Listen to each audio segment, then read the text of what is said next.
तारीख 19 जून, दिन बुधवार।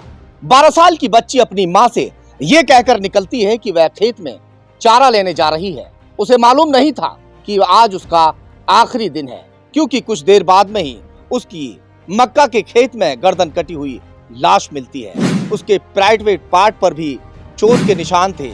उसके शरीर को नोचा गया था, खसोटा गया था। ऐसा लग रहा था मानो किसी दरिंदे ने पहले उसके साथ में घिनौना काम किया हो और उसके बाद में उसकी गर्दन काट दी हो। पूरे गांव में चर्चा का विषय बना हुआ था। तमाम पुलिस के आला अधिकारी मौके पर पहुंच चुके थे। शव को पोस्टमार्टम के लिए भेज दिया जाता है और फिर पुलिस तलाश में जुट जाती है उस कातिल की, जिस कातिल ने वारदात को अंजाम दिया था। पुलिस के लिए काफी टेढ़ी खीर था, क्योंकि कत्ल करने के बाद में वो कातिल वहां से फरार हो चुका था और किसी ने उसे देखा तक नहीं था। मगर कहते हैं ना कि पुलिस के हाथ काफी लंबे होते हैं और वो कातिल तक आखिर पहुंच ही जाते हैं। वैसा ही हुआ। 48 घंटे के अंदर पुलिस ने आला कातिल को गिरफ्तार कर जेल भेज दिया है। मैं आपको बता दूं कि ये मामला बुलंदशहर के कस्बा पहासू का है। यहाँ एक 12 साल की बेटी अपनी मां से कहकर जाती है कि वह बकरियों के लिए चारा लेने जा रही है। ये बात उसकी मां को मालूम थी।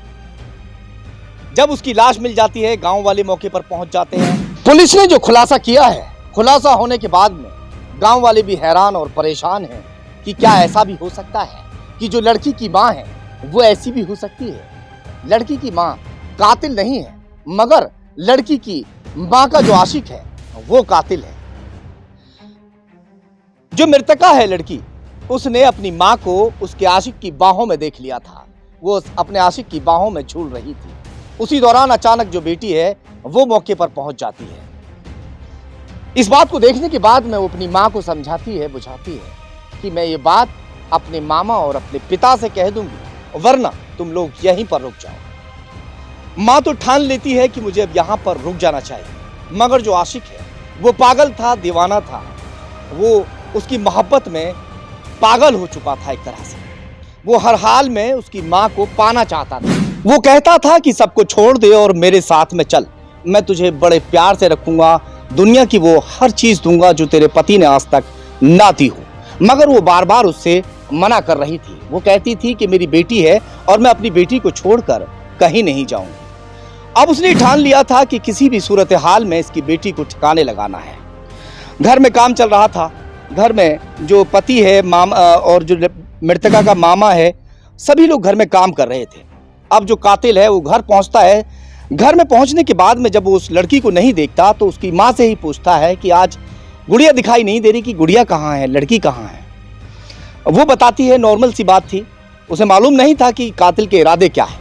वो बता देती है कि जो लड़की है वो खेत में चारा लेने के लिए गई है, बकरियों के लिए, और वो वहां से थोड़ी सी देर उसके साथ काम कराता है और काम कराने के बाद में वहां से अपनी बाइक उठाता है घर से और फिर जंगल की ओर निकल जाता है और उसे खोजना शुरू कर देता है और फिर आसानी से उसे ढूंढ भी लेता है।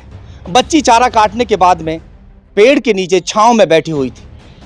वो गाड़ी वहां लगाता है और उससे थोड़ी देर बातचीत करता है और बातों में लगाने के बाद उसके हाथ से दराती ले लेता है। जो चारा काटने वाली दराती होती है उसे उसके हाथ से लेने के बाद उसे कहता है कि बहुत अच्छा चारा यहाँ खेत में है, वो जगह तो मैं दिखा देता हूँ, यहाँ से चारा ले लिया करना।